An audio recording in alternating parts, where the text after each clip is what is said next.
Hello dear learners. Today we are going to analysis KSET 2024 paper 1. ಈ paper 1ನಲ್ಲಿ 50 questions ಇರುತ್ತೆ.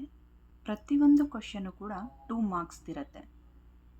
Last year 2024ಅಲ್ಲಿ November ತಿಂಗಳಿನಲ್ಲೇ exam conduct ಮಾಡಿದರು. ಅದರದ್ದು ರಿಸಲ್ಟು 16 ಡಿಸೆಂಬರ್ಗೆ ಅನೌನ್ಸ್ ಮಾಡಿದ್ರು. ಡಾಕ್ಯುಮೆಂಟ್ ವೆರಿಫಿಕೇಷನ್ ಎಲ್ಲ ಜಾನ್ವರಿನಲ್ಲಿ ನಡೀತು. ಸೊ ತುಂಬ ಫಾಸ್ಟಾಗಿ KEA ಇಂದ ಈ ಎಕ್ಸಾಮನ್ನು ಮತ್ತು ಇದರದ್ದು ರಿಸಲ್ಟ್ ಆಗಲಿ ಅಥವಾ ಡಾಕ್ಯುಮೆಂಟ್ ವೆರಿಫಿಕೇಷನ್ ಆಗಲಿ ತುಂಬ ಪ್ರಾಸೆಸ್ ಬೇಗ ಮಾಡ್ತಾರೆ.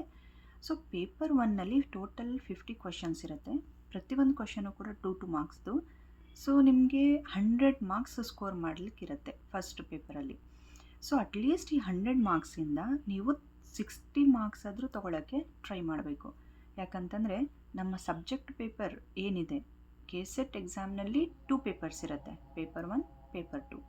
ಪೇಪರ್ 1 ಅನ್ನೋದು ಜನರಲ್ ಪೇಪರು, ಎಲ್ಲ ಸಬ್ಜೆಕ್ಟ್ಸ್ವರೆಗೂ ಕಾಮನ್ ಪೇಪರ್. ಅದು ಸಬ್ಜೆಕ್ಟ್ ಪೇಪರ್ ಏನು ಅಂತ ಹೇಳಿದ್ರೆ, ಸೆಕೆಂಡ್ ಪೇಪರು ನಮ್ಮ ಪರ್ಟಿಕ್ಯುಲರ್ ಸಬ್ಜೆಕ್ಟ್. ಫಾರ್ ಎಕ್ಸಾಂಪಲ್ ನಾನು ಮ್ಯಾಥಮೆಟಿಕ್ಸ್ ತೊಗೊಂಡಿದ್ದೆ. ಸೊ ನನ್ನ ಸಬ್ಜೆಕ್ಟ್ ಪೇಪರ್ ಮ್ಯಾಥಮೆಟಿಕ್ಸ್. ಕೆಮಿಸ್ಟ್ರಿ ಅವ್ರಿಗೆ ಕೆಮಿಸ್ಟ್ರಿ ಇರುತ್ತೆ, ಫಿಸಿಕ್ಸ್ ಅವ್ರಿಗೆ ಇರುತ್ತೆ, ಮತ್ತು ಆರ್ಟ್ಸ್ ಸಬ್ಜೆಕ್ಟ್ಸ್ ಅವ್ರಿಗೆ ಅವ್ರವ್ರದ್ದು ಪೇಪರ್ ಇರುತ್ತೆ. ಈ ಜನರಲ್ ಪೇಪರ್ ಮಾತ್ರ ಎಲ್ಲ ಕಾಂಬಿನೇಷನ್ಸ್ ಅವ್ರಿಗೂ ಸೇಮ್ ಇರುತ್ತೆ. So last year 2024 KSET cut off ಹೇಗಿತ್ತು ಅಂತ ಹೇಳಿದ್ರೆ, ಜನರಲ್ ಕ್ಯಾಟಗರಿ ಅವ್ರಿಗೆ 150 ಇತ್ತು, 2B ಅವ್ರಿಗೆ 134 ಇತ್ತು, SC ಅವ್ರಿಗೆ 134, ST ಅವ್ರಿಗೆ 136, ಕ್ಯಾಟಗರಿ 1ಗೆ category 2A, category 3A, category 3B. So ಟೋಟಲಾಗಿ ಪೇಪರ್ 1ನಲ್ಲಿ 50 ಕ್ವೆಶನ್ಸ್ ಇರುತ್ತೆ, ಪೇಪರ್ 2ನಲ್ಲಿ 100 ಕ್ವೆಶನ್ಸ್ ಇರುತ್ತೆ. ಟೋಟಲಿ 150 ಕ್ವೆಶನ್ಸಲ್ಲಿ ನೀವು ಎಷ್ಟು ಸ್ಕೋರ್ ಮಾಡ್ತೀರಾ ಅಂತ ಕೇಳ್ತಾ ಇರೋದು. ಪ್ರತಿಯೊಂದು ಕೂಡ 2 ಮಾರ್ಕ್ ಅಲ್ಲ. ಸೊ ಇದು ಎಷ್ಟಾಯಿತು, 300 ಟೋಟಲ್ KSET ಎಕ್ಸಾಮ್ ನಡೆಸ್ತಾ ಇರೋದು 300 ಮಾರ್ಕ್ಸ್ಗೆ. ಸೊ ಸಬ್ಜೆಕ್ಟ್ ಪೇಪರಲ್ಲಿ 200 ಮಾರ್ಕ್ಸ್ಗೆ ಕೇಳ್ತಾರೆ. ಅದರಲ್ಲಿ ನೀವು ಅಟ್ಲೀಸ್ಟ್ ಈ ಜನರಲ್ ಕ್ಯಾಟಗರಿ ಅವ್ರದ್ದು ಕಟ್ ಆಫ್ ನೋಡಿದ್ರೆ 150 ಇದೆಯಲ್ವಾ.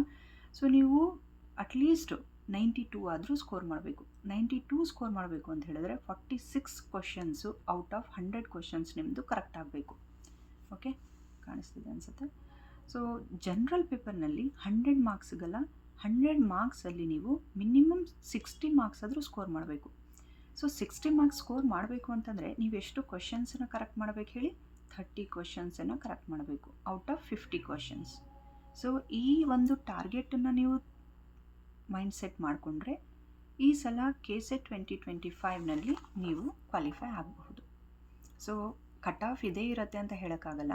ಪೇಪರ್ ಡಿಫಿಕಲ್ಟಿ ಲೆವೆಲ್ ಮೇಲೆ ಕಟ್ ಆಫನ್ನು ಸೆಟ್ ಮಾಡ್ತಾರೆ.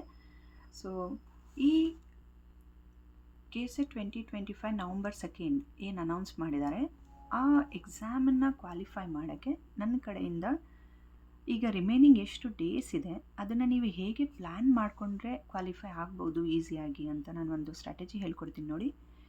ನಾಳೆಯಿಂದ ನೀವು ಲೆಕ್ಕ ಹಾಕ್ಕೊಂಡ್ರೂ ಕೂಡ ಸೆಪ್ಟೆಂಬರ್ 22ಇಂದ ಈ ಸೆಪ್ಟೆಂಬರ್ ಮಂತಲ್ಲಿ 8 ಡೇಸ್ ಇದೆ ಅಲ್ಲ, ಅಕ್ಟೋಬರ್ ಹೋಲ್ ತಿಂಗಳಿದೆ ನಿಮ್ಮ ಹತ್ರ. ಸೊ ಹೋಲ್ ತಿಂಗಳಿನಲ್ಲಿ 31 ಡೇಸ್ ಇದೆ. So totally 39 days. ಸೊ ನಾವು 40 ಡೇಸ್ ಅಂತ ಲೆಕ್ಕ ಇಟ್ಕೊಳ್ಳೋಣ. ಈ 40 ಡೇಸನ್ನು ನೀವು ಆಸ್ಪಿರೆಂಟ್ಸ್ ಅಂತಂದರೆ ಯಾರು, ಆಲ್ರೆಡಿ ನೀವು KSET ಎಕ್ಸಾಮನ್ನು ಫೇಸ್ ಮಾಡಿರೋರು ಅಥವಾ ಪ್ರಿಪೇರ್ ಆಗ್ತಿರೋರು, ಮತ್ತು ಫ್ರೆಷರ್ಸು, ಈಗ ಫಸ್ಟ್ ಟೈಮ್ KSET ಎಕ್ಸಾಮ್ ತಗೊಳ್ತಿರೋರು. ಸೊ ಇವರಿಬ್ಬರದ್ದು ಪ್ರಿಪ್ರೇಷನ್ನಲ್ಲಿ ಸ್ವಲ್ಪ ವ್ಯತ್ಯಾಸಗಳಿದೆ.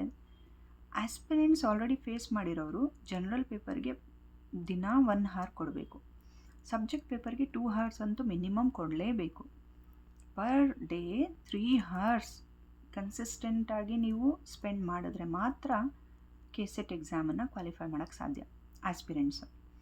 ಫ್ರೆಷರ್ಸು ಜನರಲ್ ಪೇಪರ್ಗೆ 2 ಅವರ್ಸ್ ಕೊಡಬೇಕು, ಸಬ್ಜೆಕ್ಟ್ ಪೇಪರ್ಗೆ 4 ಅವರ್ಸ್ ಕೊಡಬೇಕು. So at least 6 hours per day ನೀವು ಸ್ಪೆಂಡ್ ಮಾಡಿದ್ರೆ ಮಾತ್ರ ಈ ಎಕ್ಸಾಮನ್ನು ಕ್ವಾಲಿಫೈ ಮಾಡೋಕ್ಕಾಗೋದು.